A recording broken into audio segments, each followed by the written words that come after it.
ચાલો. આ હાથી છે. હાથીને મોટા કાન હોય છે. હાથીને 2 આંખો હોય છે. હાથીને દાંત હોય છે.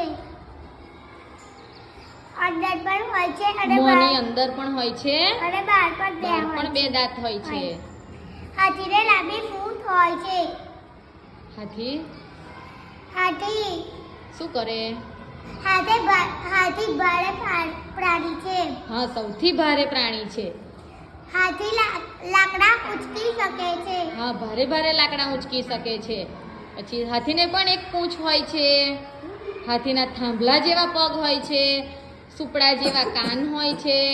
હાથી ક્યાં રહે છે? જંગલમાં. જંગલમાં રહે છે, એટલે એને પણ જંગલી પ્રાણી કહી શકાય. અને અમુક જણ હાથીને ઘરે પાળે પણ છે, પણ બહુ ઓછા લોકો પાળે છે, કારણ કે એને બધું બહુ ખાવા જોઈએ. બરાબર ને?